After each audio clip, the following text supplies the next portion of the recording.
Hello students, કેમ છો? મજામાં? ઓકે, ચલો આજે આપણે ચેપ્ટર નંબર 7 નું નવો ટોપિક ભણીશું અને એ છે સલ્ફરના અપરૂપો, લેક્ચર નંબર 20. આશા રાખવાની જ હોય છે અમારે તો કે વિદ્યાર્થીઓ ભણતા જશે અને જે સિન્સિયર છે એ તો ભણે જ છે. જેને ગંભીરતા છે નહીં કે ના મારે 12મું છે તો હજી પરીક્ષા આવશે ત્યારે ઘોડે કરીશું, એવા છોકરાઓ 50% કોર્સને પણ કવર કરી શકતા નથી. કદાચ 30% કોર્સ પણ કમ્પ્લીટ ના થાય. એટલે જેમ જેમ ચેપ્ટર ચાલતા જાય તેમ તેમ આગળ વધતા રહેવાનું, જૂના જે ચેપ્ટર ચાલેલા છે એનું રિવિઝન કરતા રહેવાનું. ઓકે, ચલો આગળ જઈશું આપણે સલ્ફરના અપરરૂપો. અપરરૂપ એટલે શું? કહ્યું હતું એક જ તત્વ પરંતુ તેના ભૌતિક સ્વરૂપો જુદા જુદા હોય તો તેને તે તત્વનું અપરરૂપ કહેવાય. જેમ કે ઓક્સિજનના અપરરૂપો O2 અને O3, તો જે સલ્ફર છે એના અપરરૂપોની આવે છે રોમ્બિક સલ્ફર, મોનોક્લિનિક સલ્ફર. ત્યાર પછી આર્ટિફિશિયલ બનાવેલા છે તત્વો જે S2 થી માંડીને S6 સુધીના છે, એટલે એને બનાવવામાં આવે, આ કુદરતી સ્વરૂપમાં મળતા હોય છે. બરાબર? તો પહેલું લઈશું આપણે રોમ્બિક સલ્ફર. રોમ્બિક સલ્ફરને આલ્ફા સલ્ફર કહેવાય અને મોનોક્લિનિક સલ્ફરને બીટા સલ્ફર કહેવાય. પહેલા આનું કામ કમ્પ્લીટ કરીએ, ત્યાર પછી આપણે મોનોક્લિનિક લઈએ એટલે બે વ્યવસ્થિત રીતે આપણે ભણી શકીએ. ઓકે, ચલો. આલ્ફા સલ્ફર એટલે કે રોમ્બિક સલ્ફર, એનો રંગ કેવો છે? પીળો. આ વસ્તુ તમે ભણીને આવેલા છો. 10મા ધોરણ સુધીમાં રોમ્બિક સલ્ફર નામ તમે સાંભળેલું છે. એનો આવો ક્રાઉન જેવો આકાર છે એવું પણ કદાચ તમે ભણીને આવેલા હશો. નથી ભણીને આવ્યા અથવા કોર્સમાં છે અને તમે વાંચ્યું નથી, એની વાતને છોડી દઈએ. ઓકે, પીળો રંગ છે, ગલનબિંદુ 385.8 કેલ્વિન અને વિશિષ્ટ ઘનતા 2.06 છે. વિશિષ્ટ ઘનતા એટલે શું? 4 ડિગ્રી સેન્ટીગ્રેડ તાપમાને પાણીની જે ઘનતા છે એ 1 છે અને એ ઘનતા કરતા આપેલા પદાર્થની ઘનતા કેટલા ગણી છે એ દર્શાવતું મૂલ્ય એને કહેવાય છે વિશિષ્ટ ઘનતા. તો એની વેલ્યુ છે 2.06. રોલ સલ્ફરને કાર્બન ડાયોસલ્ફાઇડમાં દ્રાવ્ય કરી ઉકાળીને બનાવાય. તો રોલ સલ્ફર એટલે શું? રોલ એટલે કે આવી, આને કહેવાય રોલ. આવા નાની નાની સ્ટીકો બનાવેલી હોય, નાના નાના રોલ બનાવેલા હોય સલ્ફરના. એ રોલ સલ્ફરને કાર્બન ડાયોસલ્ફાઇડમાં ઓગાળો તો કાર્બન ડાયોસલ્ફાઇડની અંદર તે ઓગળી જાય છે. જો પાણીમાં તે ઓગળે નહીં તો કોઈક વાર દ્રાવ્યતાના અનુસંધાનમાં તમને MCQ પૂછે તો તમને ખ્યાલ આવવો જોઈએ કે રોલ સલ્ફર શું છે. બરાબર? ત્યાર પછી શેમાં દ્રાવ્ય થાય છે અને શેમાં દ્રાવ્ય થતો નથી. કાર્બન ડાયસલ્ફાઇડમાં સંપૂર્ણ દ્રાવ્ય, પાણીમાં સંપૂર્ણ અદ્રાવ્ય, પરંતુ બેન્ઝીન, આલ્કોહોલ અને ઇથર તેની અંદર તે અલ્પદ્રાવ્ય પદાર્થ છે. તો દ્રાવ્ય કરો, ઉકાળો, પછી દ્રાવણને ઠંડુ પડવા દો. તો દ્રાવણને ઠંડુ પડવા દો તો તેમાંથી સલ્ફરના સ્ફટિકો છૂટા પડતા હોય છે. ઓકે, ચલો આગળ લઈએ. પછી એની રચના કોના જેવી છે? આના જેવી. તો આ કેવું છે? માથે મુગટ હોય એવું લાગે. માનો કે એક કોઈ ફેસ બનાવી દો, આ બે આંખો છે, અહીંયા નાક છે, અહીંયા મોં છે, તો આ ચહેરાની ઉપર એક મુગટ મૂકેલો હોય એવું લાગે. એટલા માટે તેની રચનાને મુગટ જેવી રચના કહેવાય છે, અથવા વલય આકાર, ગળી આકાર, જેમ આમ આમ આમ એવી ગળીઓ પાડેલી હોય એવી એક રચના છે. એક ગળી આ બાજુ, પછી આ રીતે, પછી આ રીતે, તો એવી ગળીવાળી રચના જોવા મળે છે, માટે એની ગળીવાળી રચના કહી શકાય. ઓકે, હવે આ યાદ રાખજો. 369 કેલ્વિન તાપમાન તમારે બરાબર યાદ રાખવાનું. 369 અથવા તેનાથી ઉપર તમે મૂકો, તાપમાન રાખો તો રોમ્બિક સલ્ફર છે એ સ્થાયી છે. પરંતુ 369 થી નીચે જાઓ તો તે મોનોક્લિનિક સલ્ફરમાં ફેરવાય. ફરી એકવાર એક્ઝેક્ટ 369 રાખો તો રોમ્બિક સલ્ફરનું અસ્તિત્વ છે અને તેનાથી વધુ તાપમાન રાખો તો રોમ્બિક સલ્ફરની સ્થિરતા વધારે છે. પરંતુ 369 કેલ્વિન તાપમાનથી નીચું તાપમાન રાખો તો તેની રચના મોનોક્લિનિક જેવી રચના બની જાય છે. બરાબર? હવે લઈશું મોનોક્લિનિક. તો મોનોક્લિનિક સલ્ફર છે એ રંગવિહીન છે. આ પીળો રંગ છે. આના સ્ફટિકો કેવા છે? એના સ્ફટિકો છે સોય જેવા, સોય આકાર. ગલનબિંદુ 393 કેલ્વિન તાપમાન, વિશિષ્ટ ઘનતા 1.98. આની રચના એસિડ જેવી છે. ચોપડીમાં આ ફિગર આપેલી નથી, પરંતુ તમે જુઓ આ રચના અને આ રચનામાં શું ફેર. તો જેમ કે આ જે રચના છે એમાં આવું આવે, આ રીતે રચના હોય, ફરી આ બાજુ અહીંયા આવું જ આવે, સેમ ટુ સેમ એક સરખી રચનાઓ નીચે આવે એ રીતે આવે છે. જ્યારે અહીંયા કેવું હોય, એક રચના આ પ્રમાણે હોય, એક રચના ઊંધા મુગુટ જેવી હોય, એક રચના સીધા મુગુટ જેવી, તો એક રચના ઊંધા મુગુટ જેવી હોય. તો આ રીતે જે રચના છે એ મોનોક્લિનિક સલ્ફરની રચના છે. કાર્બન ડાયસલ્ફાઇડમાં દ્રાવ્ય છે. હવે બનાવાય છે કેવી રીતે તે. દાખલા તરીકે આપણી પાસે રોમ્બિક સલ્ફર છે, એને પીગાળવામાં આવે. રોમ્બિક સલ્ફરને પીગાળો અને ઠંડો પાડો. માની લો કે આપણી પાસે એક ડીશ છે. આ ડીશ છે, આ ડીશની અંદર મેં રોમ્બિક સલ્ફર લીધું. રોમ્બિક સલ્ફરને ગરમ કર્યું, પીગાળ્યું, પછી ધીમે ધીમે ઠંડુ પાડવા દો. ઠંડુ પાડો એટલે આ જે ઉપલી સપાટી છે એ સોલિડ ફોર્મની અંદર આવી જાય, એટલે ઘન અવસ્થાની અંદર આવી જાય, એટલે કે તેનો એક પોપડો બને. ત્યાર પછી બે હોલ પાડી દો. બે હોલ પાડીને એમાંથી નીચેનું જે પ્રવાહી હશે, જે ઘન સ્થિતિમાં રૂપાંતર પામેલું નથી, તો તમે આમ દબાવો એટલે આનું જે પ્રવાહી છે એ બધું બહાર નીકળી જશે. એટલે બધું નહીં હોય, અમુક તો સલ્ફર છે જ, પરંતુ જે પ્રવાહી સ્વરૂપમાં રહી ગયો છે, હજી તે ઠર્યો નથી, એ નીચે રહેશે. હવે અહીંયા હોલ એટલા માટે કરેલું હોય કે અંદરથી હવાનું પ્રેશર આવે તો આ પ્રવાહી સરળતાથી બહાર નીકળી જાય, એટલા માટે આ કામ કરેલું છે. ઓકે, હવે એ પીળું જે પ્રવાહી છે એને બહાર કાઢી લો. હવે બાકીનો જે પોપડો છે એને ઊંચો કરી લો. તો પોપડાનો ઉપલો ભાગ કાઢી નાખશો તો નીચેની બાજુ જે સ્ફટિકો મળે છે એ સ્ફટિકો કોના છે? મોનોક્લિનિક સલ્ફરના. કાર્બન ડાયોક્સાઇડમાં તે દ્રાવ્ય છે. બરાબર, કાર્બન ડાયોક્સાઇડમાં આ પણ દ્રાવ્ય છે. હવે મોનોક્લિનિક જે સલ્ફર છે તેની સ્થિરતા 369 કેલ્વિન તાપમાને મોનોક્લિનિક સલ્ફર સ્થાયી, પરંતુ મોનોક્લિનિક 369 થી તમે નીચે જાઓ, બરાબર, તો જો 369 અથવા તેનાથી નીચા તાપમાને સ્થાયી, પરંતુ 369 થી ઉપર જતા રહો તો તે રોમ્બિક સલ્ફરમાં ફેરવાય. તો એનો મતલબ એવો થયો કે 369 કેલ્વિન તાપમાન એવું છે કે ત્યાં રોમ્બિક સલ્ફર પણ સ્થાયી છે, મોનોક્લિનિક સલ્ફર એ પણ સ્થાયી છે. તો જે તાપમાને બંને સ્વરૂપો સ્થાયી હોય તે તાપમાનને તે પદાર્થનું ક્રાંતિક તાપમાન કહેવાય. તો મોનોક્લિનિક સલ્ફર અને રોમ્બિક સલ્ફર બંને 369 કેલ્વિન તાપમાને સ્થાયી છે, અને માટે 369 કેલ્વિન તાપમાનને આ સલ્ફરનું ક્રાંતિક તાપમાન તરીકે ઓળખવામાં આવે છે. આટલો ભાગ નોંધ કરી લો, પછી આપણે આગળ જઈએ. ઓકે, સંશ્લેષિત સલ્ફર. સંશ્લેષિત સલ્ફર એટલે કે પ્રયોગશાળામાં બનાવેલો સલ્ફર, એને કહેવાય છે સંશ્લેષિત સલ્ફર. એનું જે સૂત્ર છે S6 થી માંડીને S20 સુધી. મેં હમણાં તમને લખ્યું હતું S2 થી માંડીને S20. તો એ S2 એટલા માટે કે એક અલગ અસ્તિત્વ ધરાવે છે, પરંતુ અહીંયા S3 S4 S5 એવું આવતું નથી, એટલે સીધું તમારે S6 થી સ્ટાર્ટ કરવાનું. બરાબર, S2 તો હોય પરંતુ S6 થી સ્ટાર્ટ કરવાનું. તો S6 થી S20 સુધીના પરમાણુ હોય. S6 એની રચના આ રીતે છે, ખુરશી જેવો આકાર છે, માટે તેને ચેર ફોર્મ તરીકે ઓળખવામાં આવે. Chair form. ઓકે, 1000 કેલ્વિન તાપમાનની આજુબાજુ સલ્ફર કયા સ્વરૂપમાં છે? S2 તરીકે અસ્તિત્વ ધરાવે છે. ઓકે, H2 O2 ની જેમ અનુચુંબકીય છે. તો તમને કદાચ યાદ હશે, અહીંયા આ થોડી વાર માટે ભૂસી નાખું છું. અહીંયા આ લખું છું, અહીંયા S6. ઇલેક્ટ્રોન રચના કદાચ તમને ખબર હશે. બરાબર, સલ્ફરની સંયોજકતા કક્ષામાં ઇલેક્ટ્રોન કેટલા આવશે? 6 આવે ને. તો આપણે વિચાર લઈએ કે આ જે p કક્ષક છે, આ p કક્ષક, આ p કક્ષકનો ભાગ છે, અને અહીંયા છે એની 2s કક્ષક.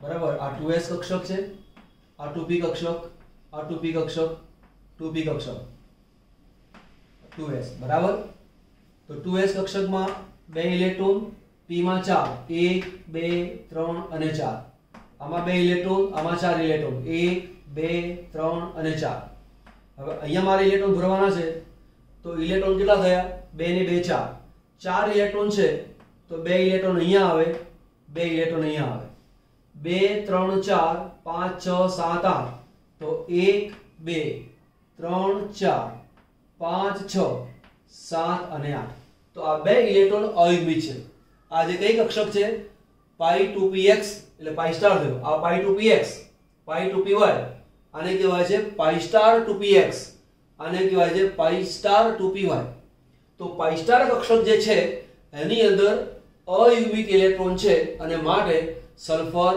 અનુચુંબકીય છે તો આ વસ્તુને યાદ રાખજો પછી SO2 વાયુની બનાવટ સલ્ફરને હવામાં બાળવામાં આવે અથવા સળગાવવામાં આવે તો SO2 ગેસ બને SO2 ગેસની સાથે સાથે SO3 વાયુ પણ બને છે એના પર્સન્ટેજ છે 6 થી 8%. આગળ પ્રયોગશાળામાં બનાવવું હતો સલ્ફાઇડ ખનિજ ખનિજ નહીં સલ્ફાઇડ પદાર્થ ઉદાહરણ તરીકે Na2SO3 sodium sulphide potassium sulphide આમાંથી કોઈ એક પદાર્થ લઈએ આપણે તો મૂળ પ્રક્રિયા કરનારો કોણ છે SO3 - 2 મંદ H2SO4 એમાંથી H+ પ્રક્રિયા લે તો H2O બને ને SO2 ગેસ બને તો આ રીતે SO2 વાયુને બનાવવામાં આવે પછી સલ્ફાઇડ અયસ્કના ભુંજનથી અયસ્ક એટલે શું કાચી ધાતુ જમીનમાંથી જે કાચી ધાતુ મેળવવામાં આવે દાખલા તરીકે લોખંડની કાચી ધાતુ હોય તો તેમાં FeS2 હોય કોપરની કાચી ધાતુ હોય CuFeS2 હોય ઝિંકની કાચી ધાતુ હોય ઝિંકલેન્ડ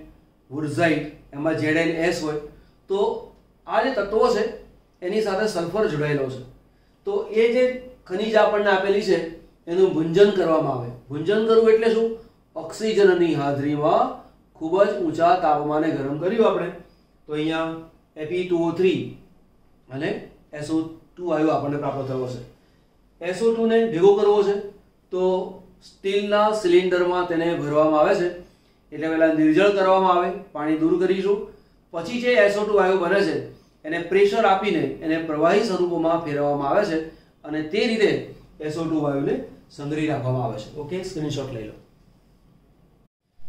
SO2 વાયુના ગુણધર્મો લઈએ બિલકુલ સહેલા છે એકવાર વાંચો અને યાદ રહી જાય તેવા છે એક તીવ્ર વાસ ધરાવનારો પદાર્થ રંગવિહીન છે પાણીમાં ખૂબ જ દ્રાવ્ય ઓરડાના તાપમાને 2 વાતાવરણ દબાણે પ્રવાહીમાં રૂપાંતર પામે આ વસ્તુ યાદ રાખજો SO2 વાયુનું પ્રવાહીમાં રૂપાંતરણ કરવાનું હોય તો કેવી રીતે કરવામાં આવે પ્રેશર વધારીને તો કે ઓરડાનું તાપમાન એટલે કે નોર્મલ 25-30 ડિગ્રી સેન્ટીગ્રેડ તાપમાન હોય એટલું તાપમાન રાખીએ અને જે રૂમ ટેમ્પરેચરની સાથે એક દબાણ કહેવાય એક વાતાવરણ દબાણ એના કરતાં ડબલ વાતાવરણ દબાણ કરી નાખો તો તેને પ્રવાહીમાં રૂપાંતર કરી શકાય છે ઉત્કલન બિંદુ 263 કેલ્વિન તાપમાન હવે જો સમજો ઘણી વખત વિદ્યાર્થીના મનમાં પ્રશ્ન આવે કે SO2 તો વાયુ છે તો તેનું ઉત્કલન બિંદુ કેવી રીતે હોય ઉત્કલન બિંદુ કોનું હોય પ્રવાહીનું હોય SO2 તો વાયુ છે તો ધ્યાન આપો SO2 વાયુ છે ખરો પરંતુ દબાણ આપીને તેને પ્રવાહીમાં રૂપાંતર કરવામાં આવે અને એ પ્રવાહીનું ઉત્કલન બિંદુ તમારે ગણવું હોય તો કેટલું થાય 263 કેલ્વિન તાપમાન નોર્મલ 0 ડિગ્રી સેન્ટીગ્રેડ તાપમાન એટલે કેટલું 273 કેલ્વિન તાપમાન થાય બરાબર તો 273 થી પણ નીચું તાપમાન લેવું પડે ત્યારે તે પ્રવાહીમાં એનાથી નીચે પ્રવાહીમાં હોય અને ત્યાર પછી 263 કેલ્વિન તાપમાન આપો તો તે ઉકળે ઓકે SO2 ને પાણીમાંથી પસાર કરતા તો લઈએ આપણે SO2 ગેસ એટલે પાણીમાંથી પસાર કરો એટલે H2O લિક્વિડ તો નિપજ બને છે H2SO3 AQ આનું નામ છે સલ્ફ્યુરસ એસિડ નામ તેનું થયું સલ્ફ્યુરસ એસિડ તો આ રીતે સલ્ફ્યુરસ એસિડ બને NaOH ના દ્રાવણ સાથે પ્રક્રિયા કરી પ્રથમ Na2SO3 બનાવે છે તો ધ્યાન આપો NaOH કોણ છે બેઝ છે ઓકે થોડા ટાઈમ પહેલા ભણ્યા હતા આપણે કે S ની સાથે ઓક્સિજન હોય એટલે ઓક્સાઇડ થયો એટલે સલ્ફરનો ઓક્સાઇડ થયો જે ઓક્સાઇડ બેઝ સાથે પ્રક્રિયા કરે તે ઓક્સાઇડને એસિડિક ઓક્સાઇડ કહેવાય તો અહીંયા જે SO2 છે એ NaOH સાથે પ્રક્રિયા કરે છે, એનો મતલબ કે SO2 એસિડિક છે, એનું ધ્યાન આપજો. તો પ્રથમ Na2SO3 બને, તો અહીંયા બન્યો છે Na2SO3 અને પ્લસ H2O, 2 છે એટલે મૂકી દીધા 2 2 ને 2 4 ઓક્સિજન, 3 ને 4 ઓક્સિજન, સમીકરણ બેલેન્સ. ત્યારબાદ Na2SO3 પ્લસ H2O, એની અંદરથી ફરી આ SO2 પસાર કરીએ છે, તો તેમાંથી મળે છે NaHSO3 સોડિયમ બાયસલ્ફાઇડ. અહીંયા 2 છે એટલે અહીંયા મૂકી દો 2, સલ્ફર 1 ને 2, અહીંયા સલ્ફર 2, H 2 વાર 3 દુ 6 ઓક્સિજન, 2 ને 3 ને 3 6 ઓક્સિજન. ફરીવાર NaOH ના જલીય દ્રાવણમાં SO2 વાયુ પસાર કરવામાં આવે તો પહેલા Na2SO3 મળે, એનું નામ છે સોડિયમ સલ્ફાઇડ. બરાબર. હવે સોડિયમ સલ્ફાઇડનું જે જલીય દ્રાવણ છે એમાંથી SO2 વાયુને ફરી પસાર કરીએ એટલે કે વધારે પસાર કરીએ તો NaHSO3 મળે, જેનું નામ છે નીચે લખું છે અહીંયા સોડિયમ હાઇડ્રોજન સલ્ફાઇડ એવું પણ કહેવાય. બીજું પણ નામ છે, અને છે સોડિયમ બાયસલ્ફાઇડ. આ બંને નામ તેને આવે. બરાબર. ચલો, SO2 અને Cl2 બેની સાથે પ્રક્રિયા થાય તો નિપજ મળે છે SO2Cl2, જેનું નામ છે સલ્ફ્યુરાઇલ ક્લોરાઇડ. લિક્વિડ ફોર્મમાં લઈ લઈશું. SO2 ગેસની O2 સાથે પ્રક્રિયા થાય અને V2O5 ઉદ્દીપક. ચલો, આ સમીકરણ બહુ જ અગત્યનું છે અને ક્યાં કામનું છે તો લખી રાખવું છે અહીંયા સંપર્ક વિધિ. સંપર્ક વિધિ ક્યાં કામ લાગે તો H2SO4 ની બનાવવાની પદ્ધતિ અથવા H2SO4 ની જે બનાવટ છે એની એક પદ્ધતિ છે, એ પદ્ધતિનું નામ છે સંપર્ક વિધિ. અને એ સંપર્ક વિધિની અંદર નું આ એક સમીકરણ છે, આપણે ભણવાનું આવવાનું છે. તો એમાં ઉદ્દીપક તરીકે લીધો છે V2O5, તો તેમાંથી બને છે SO3 ગેસ. બેલેન્સ કરવા માટે 2 અહીંયા મૂક્યા એટલે સમીકરણ આપણું બેલેન્સ. ઓકે. પછી SO2 એ પોતે રિડક્શન કરતા છે, એટલે કે ભેજવાળો SO2 રિડક્શન કરતા તરીકે વર્તે છે. તો કોઈક વાર તમને પ્રશ્ન પૂછે, અડધી પ્રક્રિયા આપેલી હોય અને પ્રક્રિયા પૂરી કરવાની આવે. હવે તમે જુઓ, અહીંયા Fe છે એનો ઓક્સિડેશન આંક છે +3, અહીંયા Fe નો ઓક્સિડેશન આંક છે +2, તો +3 ની અંદરથી +2 ઓક્સિડેશન આંક થયો, ઓક્સિડેશન આંક ઘટ્યો છે, માટે આ જે પ્રક્રિયા છે એ પ્રક્રિયા રિડક્શન છે. તો રિડક્શન કોણે કર્યું? SO2 એ કર્યું. S નો ઓક્સિડેશન આંક કેટલો? +4, આનો ઓક્સિડેશન આંક +6, 4 હતા અને 6 થયા એટલે પ્રક્રિયા બની ગઈ ઓક્સિડેશન. બરાબર. તો SO2 નું ઓક્સિડેશન થાય છે અને Fe3+ નું રિડક્શન થાય છે. ક્લિયર? ઓકે. તો અહીંયા Fe3+ નું રિડક્શન કોણે કર્યું? SO2 એ કર્યું. તો માટે SO2 ને શું કહેવાય? રિડક્શન કરતા. જેનું ઓક્સિડેશન થાય તેને રિડક્શન કરતા કહેવાય. ચલો, અહીંયા લો, MnO નો ઓક્સિડેશન આંક છે +7, અહીંયા MnO નો ઓક્સિડેશન આંક છે +2, +7 ની અંદરથી +2 એટલે કે ઓક્સિડેશન આંકમાં ઘટાડો થયો. ઓક્સિડેશન આંકમાં ઘટાડો થયો માટે આ જે પ્રક્રિયા છે એ કઈ છે? રિડક્શન. રિડક્શન કોણે કર્યું? SO2 એ કર્યું. અહીંયા છે ઓક્સિડેશન આંક +4, આનો ઓક્સિડેશન આંક છે +6, +4 માંથી +6 થયા, પ્રક્રિયાનું નામ છે ઓક્સિડેશન. અને આ ઓક્સિડેશન કોનું થયું? SO2 નું. SO2 નું ઓક્સિડેશન થયું. જે પદાર્થનું ઓક્સિડેશન થાય તેને શું કહેવાય? રિડક્શન કરતા. હવે પ્રશ્ન કેવી રીતે પૂછે? MnO4- ની જગ્યાએ તમને એવું પૂછે પોટેશિયમ પરમેંગેનેટ, તો પોટેશિયમ પરમેંગેનેટના જલીય દ્રાવણનું SO2 વડે રિડક્શન કરવામાં આવે છે, સમીકરણ થી સમજાવો. અથવા Fe+3 જેનું નામ છે ફેરિક આયન,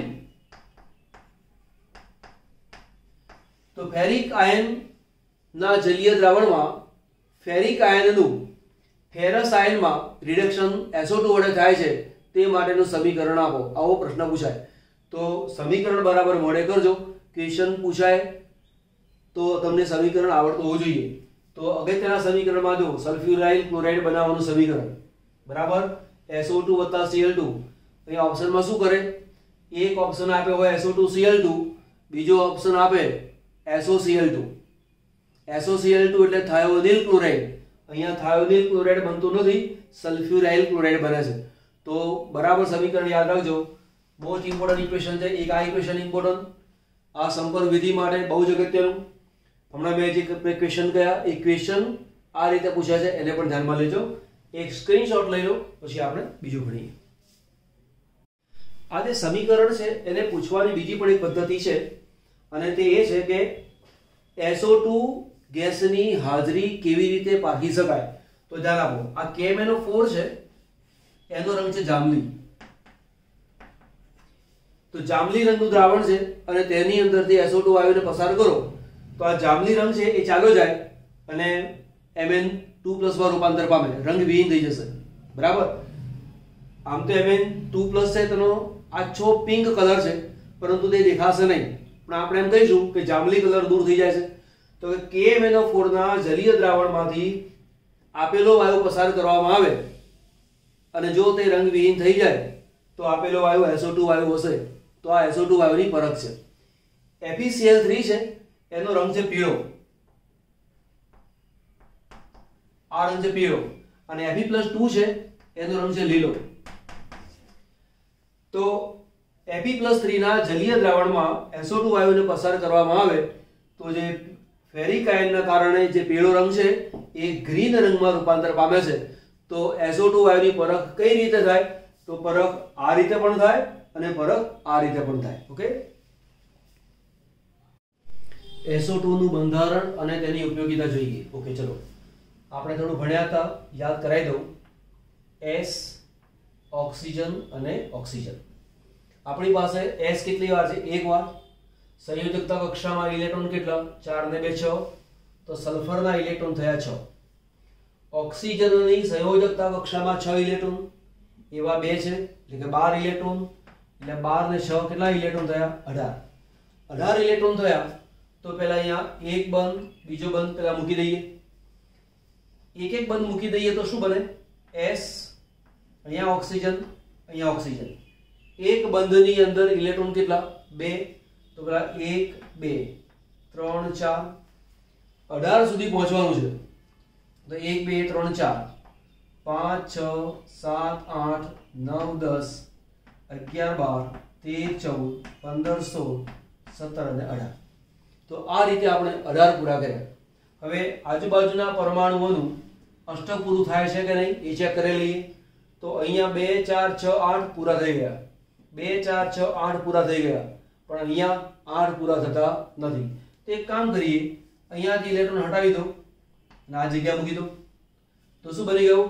2 4 6 8 બરાબર 2 4 6 8 2 4 6 8. તો આ રીતે એની રચના બની ગઈ. હવે 1 2 3 4 ઇલેક્ટ્રોન હોય તો બોન્ડ કેટલા બને? Double bond. આ છે તો એક જ બોન્ડ. અહીંયા ઇલેક્ટ્રોન કેટલા જોડ બાકી રહ્યા? 2. આ એક જોડ અને બીજી જોડ. અહીંયા લખો, કઈ ફેર ના પડે. અહીંયા ઇલેક્ટ્રોન 2 છે માટે મૂકી દીધા 2. અહીંયા છે 2 2 4 અને 2 6. તો એક બંધારણ તેનું આ થયું. બીજું બંધારણ દર્શાવવું છે તો S ઓક્સિજન ઓક્સિજન. જે ડબલ બોન્ડ અહીંયા છે એની જગ્યાએ ડબલ બોન્ડ આ જગ્યાએ મૂકી દઈએ. તો અહીંયા ડબલ બોન્ડ, અહીંયા સિંગલ બોન્ડ. આ છે અબંધકારક ઇલેક્ટ્રોન યુગ્મ. અહીંયા 2 4 6 2 અને 4 ઇલેક્ટ્રોન મૂકી દીધા. તો આ બંને એકબીજામાં રૂપાંતર પામે છે. તો તે સૂત્રોને શું કહેવાય છે? સંસ્પંદન સૂત્રો. હવે double bond single bond constant ફર્યા કરે તો આપણે આવું કહી શકાય, S oxygen oxygen dash dash dash અહીં પણ મૂકવાનો, ડેશ ડેશ અહીંયા પણ મૂકી દેવાનો. એટલે કે double bond single bond constant એકબીજામાં રૂપાંતર પામ્યા કરે છે. આમાં જે સલ્ફર છે એનું સંકરણ એ કેવું છે? sp2. આને યાદ રાખી મૂકવાનું. બરાબર. ચલો SO2 ની ઉપયોગિતા લઈએ તો શર્કરા અને પેટ્રોલિયમના શુદ્ધિકરણમાં તે ઉપયોગી છે, બરાબર. પછી લાકડા રેશમના વિરંજનમાં. લાકડું બને શેમાંથી? નેચરલ જ છે, એને કંઈ બનાવવાનું આવતું નથી. પરંતુ જુદા જુદા લાકડાના રંગ જુદા જુદા હોય. હવે લાકડાના જે માવા છે એટલે લાકડાનો જે ભૂકો છે એમાંથી માવો બનાવવામાં આવે અને એ માવામાંથી કાગળને બનાવવામાં આવે. કાગળ બનાવીએ તો કાગળ તો સફેદ જોઈએ. તો જે લાકડું આપણી પાસે ભેગું થયું, જે લાકડાનો માવો બનાવ્યો છે એ માવાના રંગને દૂર કરવો પડે. તે માવાના રંગને દૂર કરવા માટે SO2 વાયુનો ઉપયોગ કરીએ છીએ. રંગ દૂર થાય એ ઘટનાને કહેવાય છે વિરંજન. તો લાકડું એનું વિરંજન કરવામાં આવે. રેશમ એનો જે નેચરલ કલર છે એને દૂર કરીને કલરલેસ બનાવવામાં આવે. ત્યાર પછી રેશમને રંગવું હોય તો રંગી શકાય, એને રંગીન બનાવી શકાય જુદા જુદા કલર્સ વડે. પણ એકવાર તેને રંગવિહીન બનાવવું હોય તો SO2 નો ઉપયોગ થાય છે. પ્રતિક્લોર સંયોજન મીન્સ કે પ્રતિક્લોર સંયોજન તરીકે કામ લાગે છે. તો કે પ્રતિક્લોર સંયોજન એટલે શું? તો કે બ્લીચિંગ પાવડર નામ સાંભળ્યું હશે અથવા બ્લીચિંગ નામ સાંભળ્યું હશે. તો બ્લીચિંગ કરવું એટલે શું? રંગ દૂર કરવો. તો રંગ દૂર કરવા માટે ક્લોરીન અથવા ક્લોરીનના સંયોજનનો ઉપયોગ કરવામાં આવે. તો રંગ દૂર થઈ ગયો, પણ રંગ દૂર થયા પછી એ ક્લોરીનના ડાઘ ત્યાં પડી જાય છે. ક્લોરીનના સંયોજનના ડાઘ ત્યાં પડી જાય. તો એ ડાઘને દૂર કરવો હોય તો ત્યાં SO2 નો ઉપયોગ કરવામાં આવે. એટલે તેને કહે છે પ્રતિક્લોર સંયોજન, ક્લોરીનનો વિરોધી સંયોજન. એ રીતે સંક્રમણ હારક તરીકે, ચેપ ન લાગે એ માટે. પરિરક્ષકો તરીકે હવે SO2 વાયુ જે છે એ ગૂંગળામણ ઉત્પન્ન કરે એવો વાયુ છે. સૂકો મેવો એને રક્ષવો હોય તો જે ગોડાઉન હોય જેમાં સૂકો મેવો રાખેલો છે એની અંદર SO2 ગેસ પાસ કરવામાં આવે. તો SO2 વાયુના કારણે વાતાવરણ થોડું ઝેરી થઈ જાય. જે જીવાણુઓ સૂક્ષ્મ હોય એ શ્વસન લેવા કરે તો શ્વસનની અંદર SO2 વાયુ આવે અને એ SO2 વાયુના કારણે એ જીવી શકતા નથી. જીવાણુઓ નહીં રહે તો જે પદાર્થોને સાચવવા માટે મૂકેલા છે એ સચવાઈને રહે છે. એટલે કે તે ખોરાકનું રક્ષણ કરી શકાય છે. એટલે કે પરિરક્ષક તરીકે કામ લાગે છે. તે ઉપરાંત સલ્ફ્યુરિક એસિડ, સોડિયમ બાયસલ્ફાઇડ, કેલ્શિયમ બાયસલ્ફાઇડની બનાવટમાં તે ઉપયોગી છે. પ્રવાહી SO2 દ્રાવક તરીકે કામ લાગે છે કે તેમાં ઘણા કાર્બનિક અને અકાર્બનિક પદાર્થો તેમાં દ્રાવ્ય થાય છે. કેટલીક વાર પ્રશ્ન પૂછે છે કે SO2 વાયુમાં કાર્બનિક પદાર્થો દ્રાવ્ય કેમ છે? તો કે કાર્બનિક પદાર્થો સામાન્ય રીતે અધ્રુવીય હોય અથવા સહસંયોજક બંધ ધરાવનારા પદાર્થો છે. SO2 એ પણ સહસંયોજક બંધ ધરાવનારા પદાર્થો. સહસંયોજક અને સહસંયોજક એની વચ્ચે એક પ્રકારનું આકર્ષણ છે અને માટે SO2 ની અંદર કાર્બનિક પદાર્થો દ્રાવ્ય થઈ જતા હોય છે. SO2 હવા પ્રદૂષક છે. તો કે કેવી રીતે? તો એક તો વાતાવરણની અંદર SO2 વાયુ ઉત્પન્ન થાય એટલે ગૂંગળામણ ઉત્પન્ન થાય, એ રીતે પ્રદૂષણ ઉત્પન્ન કરે. બીજું, SO2 વાતાવરણમાં હોય, પાણી મીન્સ કે વરસાદ પડે, વરસાદની અંદર SO2 વાયુ ઓગળે એટલે H2SO3 બને, વધુ ઓગળે તો H2SO4 બને. એ જે પાણી છે જે એસિડિક છે એને કહેવાય છે એસિડ વર્ષા. હવે એ એસિડનું જે અસર છે ક્યાં થાય? તો કે સિમેન્ટના અથવા કેલ્શિયમ કાર્બોનેટના બાંધકામો જે છે, ચૂનો, જૂના વખતના બાંધકામો ચૂનાના હતા, એની પર એસિડ વર્ષા થાય એટલે બાંધકામો ધીમે ધીમે તૂટતા જાય. માર્બલ છે એ કેલ્શિયમ કાર્બોનેટ છે, એની પર આવો એસિડિક વરસાદ પડે તો માર્બલની સપાટી ઝાંખી થઈ જતી હોય છે. તો એ રીતે એ નુકસાન કરનારાઓ છે. તો આ તેને ઉપયોગિતા પણ બતાવી દીધી અને ક્યાં નુકસાન કરે છે તે પણ બતાવી દીધું. ઓકે, એક બહુ મહત્વનો પોઈન્ટ છે અને એ છે સલ્ફરના ઓક્સો એસિડ. સલ્ફરના ઓક્સો એસિડમાં સૌથી પહેલા છે sulphurous acid, sulphuric acid, permonosulphuric acid, પછી પાયરોસલ્ફ્યુરિક એસિડ અને પર ડાયસલ્ફ્યુરિક એસિડ. પેલું પછી લઈશું આપણે, પેલા આ કામ પૂરું કરી લઈએ. આ જે બંધારણ દોરવાનું છે એમાં સલ્ફર, એની સાથે ઓક્સિજન, ફરી ઓક્સિજન, ફરી ઓક્સિજન, 3 વાર ઓક્સિજન થયો, અહીંયા મૂકી દીધો મેં H, એક વાર મૂકી દીધો H અહીંયા, અહીંયા આવશે ડબલ બોન્ડ. તો આ તેનું બંધારણ થયું H2SO3. કોઈક વાર આ બંધારણ આ રીતે તમે ના મૂકો અને આવો ડાયરેક્ટ મૂકશો તો પણ ચાલે. S double bond oxygen O અને H, O અને H આવું મૂકો તો ચાલે. કેમ કે અહીંયા એવું એટલા માટે મૂક્યું છે કે ઓક્સિજનનું સંકરણ છે sp3, બરાબર. sp3 સંકરણ છે, કોણીય રચના છે, માટે આવું મૂક્યું છે. પણ તમે આ રીતે લખશો તો ખોટું પડશે નહીં. તો અહીંયા ઓક્સિડેશનાંક ગણવો છે તો અહીંયા H નો જે ઓક્સિડેશનાંક છે +1, O નો ઓક્સિડેશનાંક -2, H નો ઓક્સિડેશનાંક +1, O નો ઓક્સિડેશનાંક -2. અહીંયા જે આ S છે એનો ઓક્સિડેશનાંક તમે ગણો તો +6 આવશે અને આનો ઓક્સિડેશનાંક આવશે -2. તો આ S નો ઓક્સિડેશનાંક +6 આવે કેવી રીતે? તો આપણે આવું ગણી શકીએ. ઈઝી છે. H બે વાર છે એટલે 2 કૌંસમાં H, એક વાર S છે માટે S, વત્તા O 3 વાર છે એટલે 3, ઓક્સિજન છે માટે ઓક્સિજન. કુલ વીજભાર 0 છે એટલે કુલ વીજભાર મેં લખ્યો અહીંયા 0. 2 H નો ઓક્સિડેશનાંક 1, S ખબર નથી, આ છે 3, O નો ઓક્સિડેશનાંક -2 બરાબર 0. તો 2 × 2 વત્તા S -6 બરાબર 0, માટે S +6. તો અહીંયા આનો ઓક્સિડેશનાંક આવ્યો +6. બીજો પોઈન્ટ, અહીંયાથી આ H પણ છૂટો પડે, આ છૂટો પણ પડે, પરિણામે આ જે એસિડ થયો એ એસિડ માટે શબ્દ વાપરીશું ડાયબેઝિક એસિડ. ડાયબેઝિક એસિડ, જે એસિડમાંથી 2H+ ઉત્પન્ન થતા હોય એને કહેવાય છે ડાયબેઝિક એસિડ. ચલો સલ્ફ્યુરિક એસિડ. સલ્ફ્યુરિક એસિડ એનું બંધારણ ઓક્સિજ સલ્ફર, ઓક્સિજન 1, 2, 3 અને 4.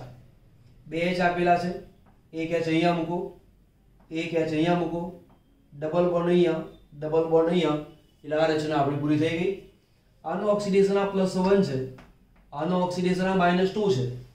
4 દુ 8 એટલે -8, 2 × 2 એટલે +2. -8 માંથી 2 નીકળી જાય તો -6 આવે, જમણી બાજુ જાય તો +6. આ રીતે ગણો તો પણ ચાલે. જેમ કે મારી પાસે H કેટલા છે? 2 વાર એટલે 2 કૌંસમાં H, વત્તા ઓક્સિજન કેટલી વાર છે? 1, 2, 3, 4 એટલે 4 કૌંસમાં ઓક્સિજન. S કેટલી વાર છે? 1 વાર એટલે 1 કૌંસમાં S, અને ટોટલ વીજભાર કેટલો બન્યો? 0. 0 કેમ? આની પર કોઈ વીજભાર આપેલો નથી, અને કોઈ વીજભાર આપેલો ના હોય તો ઓક્સિડેશન આ ટોટલ કેટલો ગણવાનો? 0. હવે H નો ઓક્સિડેશન આ કેટલો? 1 એટલે 2 × 1 + 4.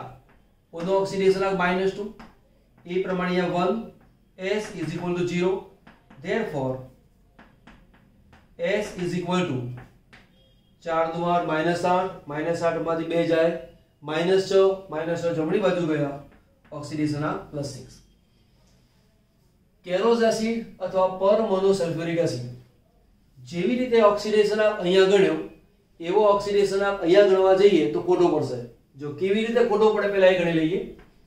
H2SO5, માનો કે આ રીતે ઓક્સિડેશન આ ગણવા ગયા તો અહીંયા H નો ઓક્સિડેશન આ છે +1 અને O નો ઓક્સિડેશન આ કેટલો આવ્યો? -2. હવે શું ગણાય? 2 કૌંસમાં H વત્તા S વત્તા 5 કૌંસમાં ઓક્સિજન, અને કુલ વીજભાર 0 છે માટે કુલ વીજભાર મેં લખ્યો 0. H નો ઓક્સિડેશન આ 1 એટલે 2 × (1) S ખબર નથી, 5. O નો ઓક્સિડેશન આ -2 બરાબર 0. તો અહીંયા 2 વત્તા S -10 બરાબર 0. તો S બરાબર શું આવે? +8. પણ આવું આવી શકે નહીં.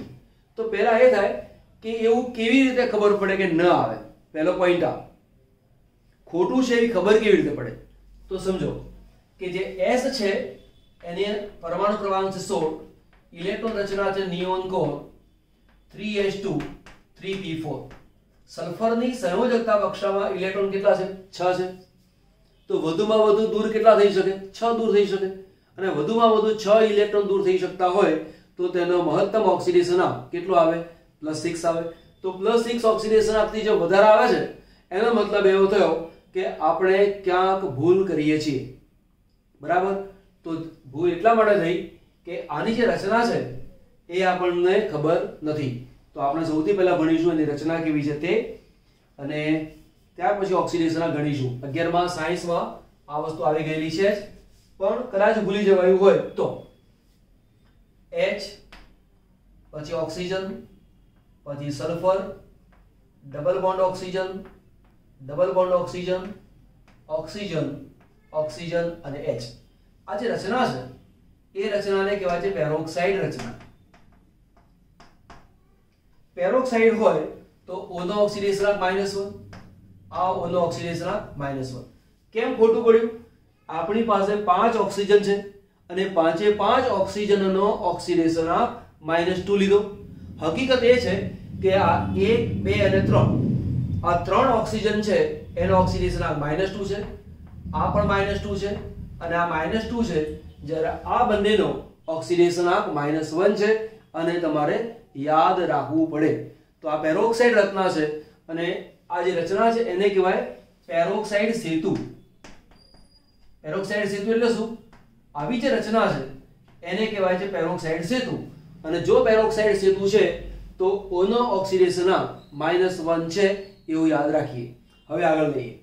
મારે S નો ઓક્સિડેશન આંક ગણવો છે તો H કેટલી વાર છે? 2 વાર, એટલે 2 કૌંસમાં H વત્તા S 1 વાર, એટલે કે 1 વાર S વત્તા 1, 2, 3 વાર ઓક્સિજન, એટલે 3 કૌંસમાં ઓક્સિજન વત્તા આ પેરોક્સાઇડ છે 2 વાર છે, એટલે 2 કૌંસમાં પેરોક્સાઇડ અને બરાબર કુલ વીજભાર. હવે કુલ વીજભાર કઈ આપેલો નથી એટલે 0, આની જરૂર નથી એટલે આપણે એને કાઢી નાખીએ. એટલે તો એ જુઓ 2 H નો ઓક્સિડેશન આંક 1, 1 S ખબર નથી, 3 O નો ઓક્સિડેશન આંક -2, 2 પેરોક્સાઇડ ની અંદર O નો ઓક્સિડેશન આંક કેટલો આવે? -1, એટલે અહીંયા મૂક્યો -1 ઇઝ ઇક્વલ ટુ કુલ વીજભાર. કુલ વીજભાર એટલે શું? અહીંયા જે બતાવેલું હોય તે કંઈ બતાવેલું છે નહીં, એનો અર્થ એ થયો કે ઓક્સિડેશન આંક ત્યાં 0 છે એટલે મૂકી દીધો મેં 0. 2 એકા 2 વત્તા S એકા S, 3 દુ 6 -6 -2 is equal to 0. Therefore S is equal to +2 -2 ગયા, -6 જમણી બાજુ જાય, S નો ઓક્સિડેશન આંક આવ્યો +6. તો એનું બંધારણ પણ યાદ રાખવાનું, ઓક્સિડેશન આંક પણ યાદ રાખવાનું. આ H મુક્ત થાય, આ H મુક્ત થાય, 2 H મુક્ત થઈ શકે છે, માટે આ જે એસિડ છે એસિડ ને કહેવાય છે દ્વિ બેઝિક એસિડ. બરાબર? દ્વિ બેઝિક એસિડ. ઓકે.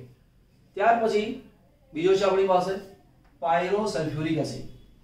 પાયરોસલ્ફ્યુરિક એસિડ એનું બંધારણ જોઈએ. HOS double bond oxygen, double bond oxygen, ફરી ઓક્સિજન, ફરી double bond oxygen, double bond oxygen, O અને H, 2 વાર H H2, 2 વાર S H2, 1, 2, 3, 4, 5, 6, 7 ઓક્સિજન. બરાબર? તો તેનું નામ છે પાયરોસલ્ફ્યુરિક એસિડ અને બહુ જ ફેમસ નામ છે અને તે છે ઓલિયમ. H2SO4 ની અંદર SO3 ને પસાર કરવામાં આવે, લખું છું અહીંયા H2SO4 તેની અંદર SO3 ને પસાર કરવામાં આવે તો H2S H2SO4 છે અને 4 ને 3 7, H2S2O7 આ રીતે બને. આ તેનું બંધારણ થયું. મારે S નો ઓક્સિડેશન ગણવો છે. કેવી રીતે ગણીશું? 2 કૌંસમાં H, આ 2 કૌંસમાં H વત્તા S કેટલી વાર છે? 2 વાર, એટલે 2 કૌંસમાં S વત્તા ઓક્સિજન 1, 2, 3, 4, 5, 6 અને 7, એટલે 7 વાર ઓક્સિજન અને બરાબર લખું છું કુલ વીજભાર અથવા કુલ ઓક્સિડેશન આંક. કુલ ઓક્સિડેશન આંક. હવે અહીંયા જેમ પેરોક્સાઇડ રચના છે એવી પેરોક્સાઇડ રચના અહીંયા છે નહીં, તો તમે જુઓ 2 H નો ઓક્સિડેશન આંક 1 2 S ખબર નથી વત્તા 7 O નો ઓક્સિડેશન આંક -2 બરાબર 0 2 એકા 2 વત્તા 2S 7 દુ 14 -14 બરાબર 0 તો 2S = 12 તો S = +6 તો અહીંયા S નો ઓક્સિડેશન આંક કેટલો આવ્યો +6 બરાબર 2 H મુક્ત થઈ શકે છે અને માટે એના માટે શબ્દ વાપરીશું કેવો એસિડ છે ડાય બેઝિક એસિડ લખી લો પછી આપણે આને ગણીએ છીએ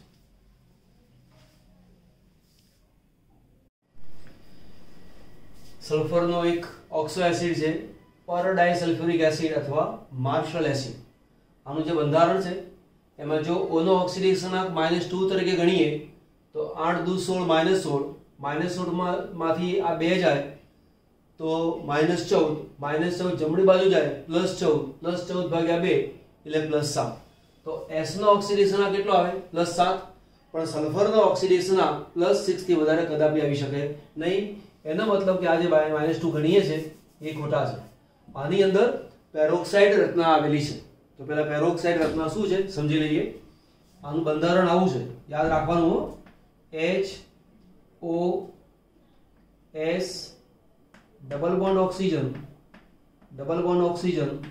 O O S double bond oxygen O અને H કોઈક વાર આને આ રીતે મૂકેલું ના હોય તો આવું પણ આવી શકે આ S છે ડબલ બોન્ડ ઓક્સિજન આ કોની રચના છે ઓક્સિજન અહીંયા S double bond oxygen O અને H હવે અહીંયા ડબલ બોન્ડ ઓક્સિજન અહીંયા પણ ડબલ બોન્ડ ઓક્સિજન અહીંયા છે ઓક્સિજન અને પછી વાર H કેમ આવું કર્યું એટલા માટે કે અહીંયાની જે રચના છે એ ચતુષ્ફલકીય રચના છે આની રચના ચતુષ્ફલકીય છે આ જે રચના છે એની રચના કોણી હશે એટલે અહીંયા ખૂણો પાડીને લખેલો છે તમે આમ લખશો તો કોઈ ખોટું પડશે નહીં હવે આનો ઓક્સિડેશન ગણવો છે તો તમે જુઓ આ જે સલ્ફર છે સોરી ઓક્સિજન એ પેરોક્સાઇડ રચના છે આનો ઓક્સિડેશન આંક -1 આનો ઓક્સિડેશન આંક -1 તો ઓક્સિડેશન આંક ગણીશું કેવી રીતે તો જુઓ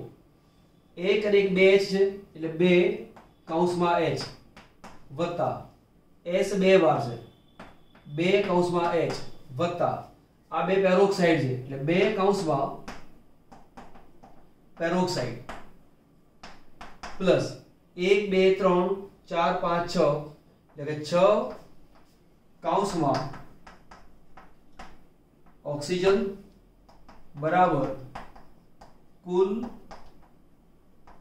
ઓક્સિડેશન આંક બરાબર અહીંયા લખું છું 2 H નો ઓક્સિડેશન આંક 1 અહીંયા છે 2 S 2 પેરોક્સાઇડ નો ઓક્સિડેશન આંક કેટલો આવે -1 વત્તા 6 આ કેટલો થયો -2 કુલ ઓક્સિડેશન આંક અહીંયા કોઈ વીજભાર છે નહીં માટે મૂકી દેવાનો 0 ધેરફોર 2 એકા 2 આ +2 -2 ગયા 2S બરાબર 12 તો S બરાબર કેટલા આવે +6 તો આ જે S છે એનો ઓક્સિડેશન આંક +6 આવે એનું ધ્યાન રાખજો આ ત્રણ રચનાઓ છે થાયોસલ્ફ્યુરિક એસિડ ડાયથાયોનસ એસિડ અને ડાયસલ્ફ્યુરસ એસિડ પહેલા આ બે કામ કરી લઈએ પછી આની વાત કરીએ આપણે બરાબર કેમ કે આમાં થોડું ચર્ચાનો વિષય છે એટલા માટે તો પહેલા આપણે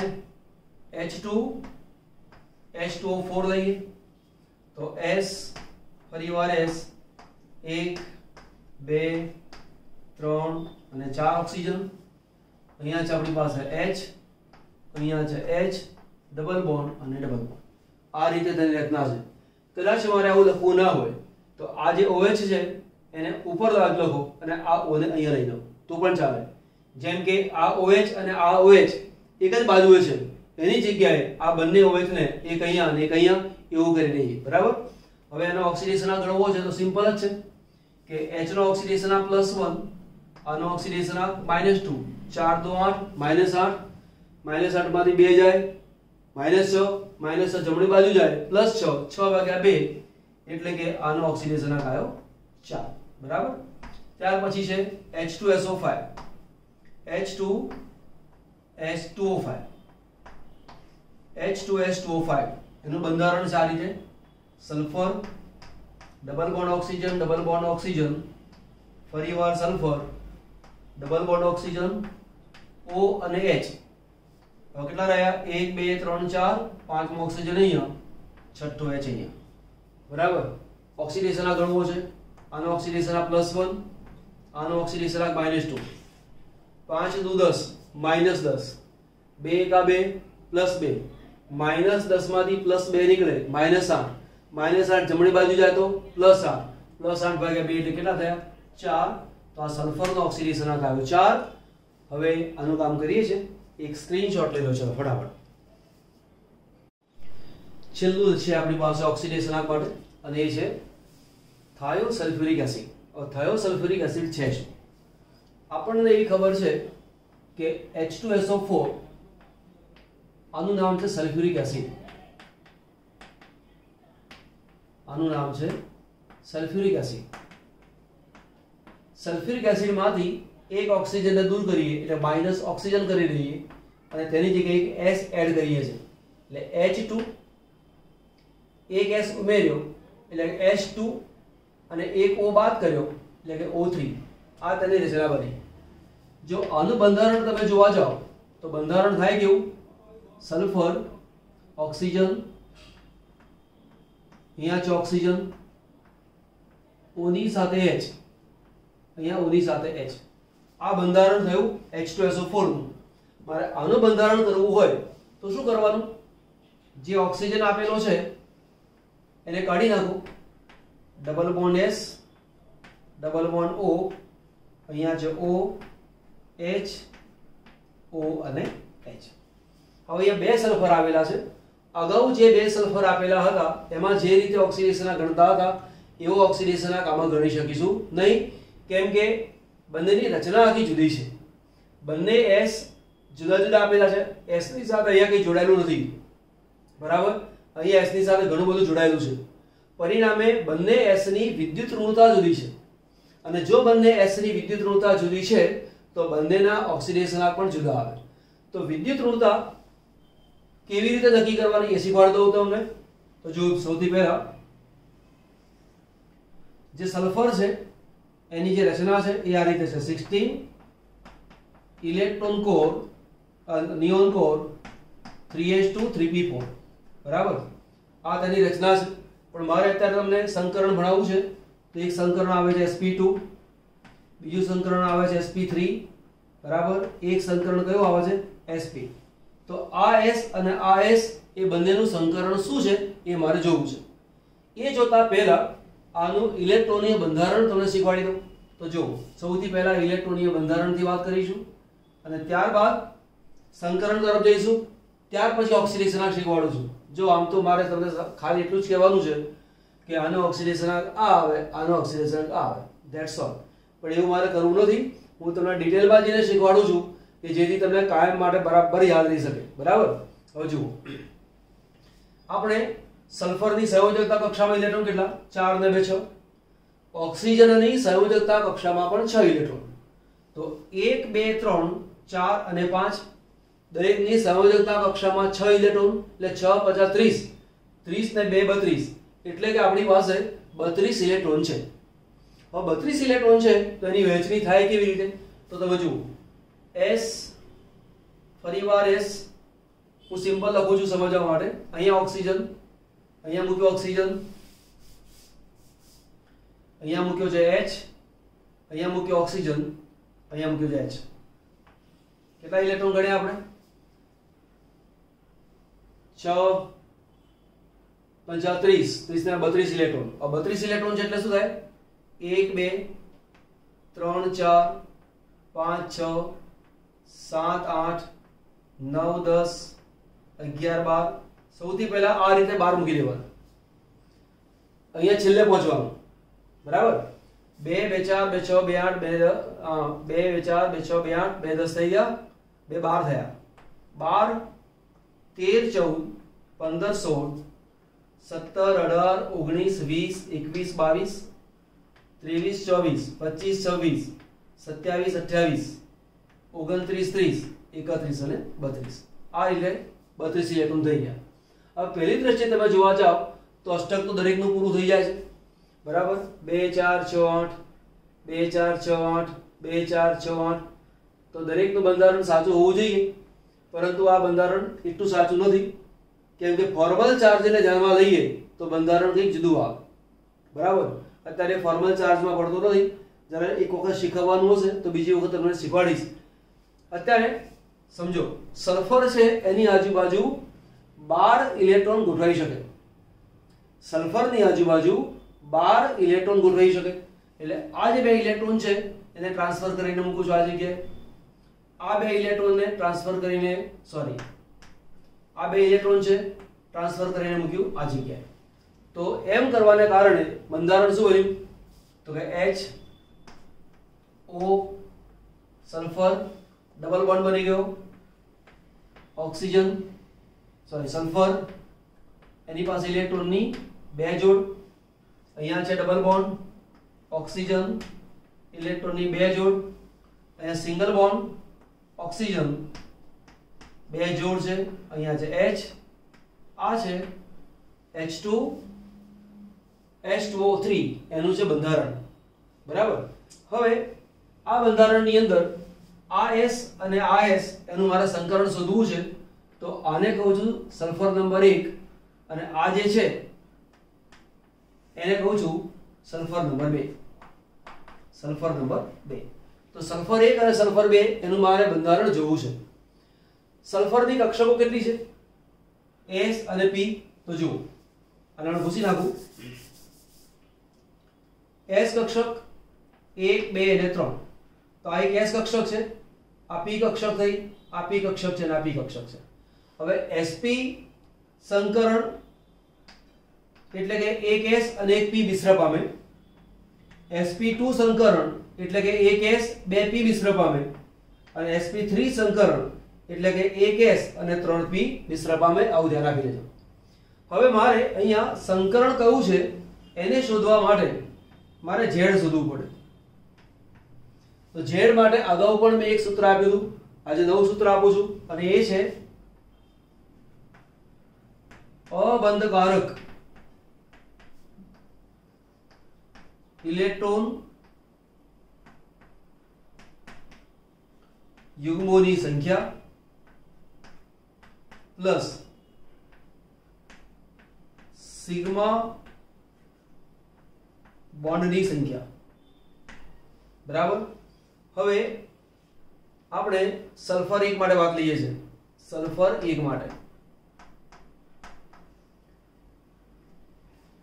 સલ્ફર 1 માટે અબંધકારક ઇલેક્ટ્રોન યુગ્મોની સંખ્યા, તો એક યુગ્મ આ છે, બીજું યુગ્મ આ છે, એટલે અહીંયા લખું છું Z બરાબર 2 પ્લસ સિગ્મા બોન્ડની સંખ્યા, આ બે બોન્ડ છે એમાં એક બોન્ડ સિગ્મા હોય અને બીજો પાઈ હોય, તો આ મૂકી દીધો મેં સિગ્મા બોન્ડ 1 બરાબર કેટલા આયા 3, અને Z બરાબર જો 3 આવતા હોય તો સંકરણ કયું થયું sp2।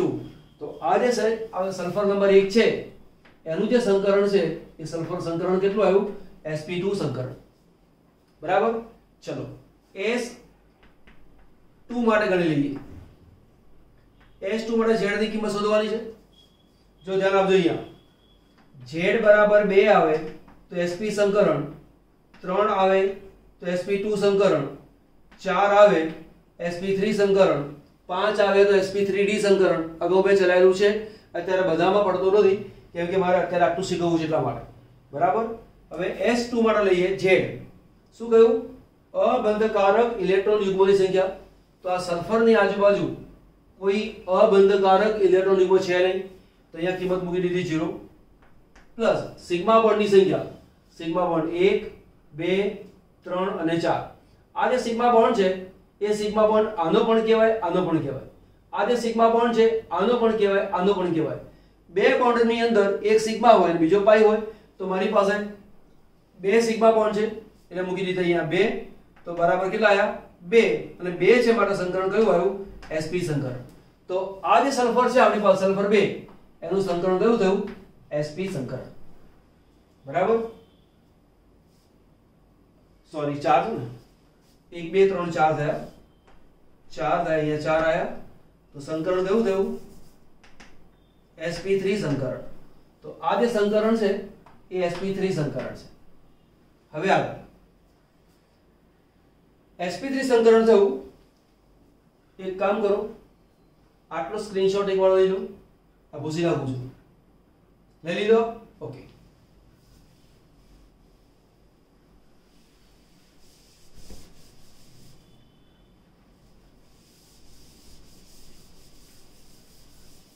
હવે આપણે sp2 અને sp3 સંકરણમાં જોઈએ આગળ કે s ના ટકા કેટલા છે તો s ના ટકા શોધી નાખીએ s ના ટકા એટલે શું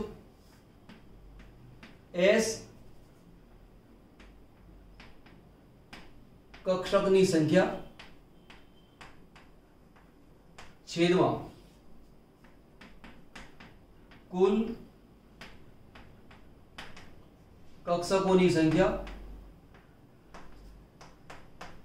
ગુણ્યા 100 હવે મારે sp2 લેવી છે sp2 તમે s કેટલી વાર છે એક વાર તો s કક્ષકની સંખ્યા 1 કુલ કક્ષકો 2 p છે અને 1 s છે એટલે 2 + 1 એટલે કેટલા થાય 3 અને ગુણ્યા 100 બરાબર તમે ગણો 33.33% એવું આવે તો કે જો sp2 સંકરણ છે તો અહીંયા s ની જે લાક્ષણિકતા છે અહીંયા s લાક્ષણિકતા બરાબર 33.33% છે હવે આના ગણી લઈએ sp3 માટે s કેટલી વાર છે એક વાર એટલે 1 છેદમાં કુલ કક્ષક કેટલી થઈ 3 અને 1 4 એટલે 4 ગુણ્યા 100 બરાબર કેટલા આયા 25%. તો આ જે છે sp3 એમાં s ના ટકા બરાબર કેટલા આવ્યા 25%. હવે જેમ s કક્ષકની લાક્ષણિકતા વધે તેમ તેની વિદ્યુત ઋણતા વધે. ફરીવાર જેમ s લાક્ષણિકતા વધુ તેમ તેની વિદ્યુત ઋણતા વધારે. હવે અહીંયા s ના ટકા 25 છે જ્યારે અહીંયા s ના ટકા 33 છે એટલે મારી પાસે બે s છે એક s આ છે અને બીજો s આ છે તો આની વિદ્યુત ઋણતા માત્ર 25% છે જ્યારે આની વિદ્યુત ઋણતા 33% છે. પરિણામે આ s કરતા આ s ની વિદ્યુત ઋણતા વધારે અને જો વિદ્યુત ઋણતા વધારે હોય તો ઇલેક્ટ્રોન કોણ ખેંચી જાય આ સલ્ફર ખેંચી જાય. તો ટોટલ ઇલેક્ટ્રોનની જોડ છે કેટલી બે જોડ છે એટલે એમાં બે ઇલેક્ટ્રોન આ સલ્ફરના બે ઇલેક્ટ્રોન આ સલ્ફરના એમાં આ સલ્ફરના બે તો છે જ પણ સાથે સાથે આ બે ઇલેક્ટ્રોન છે એને પોતાની તરફ ખેંચે છે. પોતાની તરફ ખેંચે છે બે ઇલેક્ટ્રોનને માટે આનો ઓક્સિડેશન -2 આવે અને આનો ઓક્સિડેશન કેટલો આવે +2 આવે. બરાબર. હવે આગળ જઈએ. આ ડબલ બોન્ડ ઓક્સિજન છે આ રીતે. હવે આ અને આનો રેફરન્સ જોઈએ. આના કરતા આની વિદ્યુત ઋણતા વધારે. આ ઇલેક્ટ્રોન આ બાજુ ખેંચી જાય બે બોન્ડ છે એટલે બે ઇલેક્ટ્રોન ખેંચી જાય એવું માનો એટલે આ -2 થાય તો આ કેટલા થયા +2 થાય. અહીંયા s અને o વચ્ચે એક જ બોન્ડ છે. s અને o વચ્ચે એક બોન્ડ છે. s કરતા o ની વિદ્યુત ઋણતા વધારે છે માટે આ જે ઇલેક્ટ્રોન છે એ કોણ ખેંચી જાય ઓક્સિજન. હવે એક જ ઇલેક્ટ્રોનની જોડ છે માટે આ -1 થાય તો આ શું થાય +1 થાય. હવે ફરી પાછું આ જોઈએ s અને o અને s કરતા o ની વિદ્યુત ઋણતા વધારે તો s કરતા o ની વિદ્યુત ઋણતા વધારે છે તો આ બંધના ઇલેક્ટ્રોન કોણ ખેંચી જાય ઓક્સિજન ખેંચી જાય. ઓક્સિજન ખેંચી જાય માટે આ -1 થાય તો આ s કેટલો થાય +1.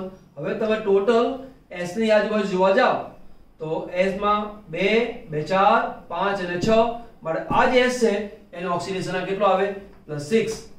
આનો ઓક્સિડેશન +6 આવે અને આનો ઓક્સિડેશન કેટલો આવે -2. લાઈક બનતી है બરાબર ને. ગમે આ વસ્તુ તો લાઈક કરી દેજો. બહુ જ અગત્યની વસ્તુ શીખવાડી છે. તમારે આટલું બધું કરવાની કઈ જરૂર છે નહીં. તમને પૂછે કે ભાઈ H2H2O3 થાયોસલ્ફ્યુરિક એસિડ એમાં તમને બંધારણ દોરીને આપે, આને નંબર 1 આપે, આને નંબર 2 આપે, પછી પૂછે નંબર 1 અને નંબર 2 ના ઓક્સિડેશનના અનુક્રમે ખાલી જગ્યા ને ખાલી જગ્યા, પછી જુદા જુદા ઓપ્શન આપેલા હોય.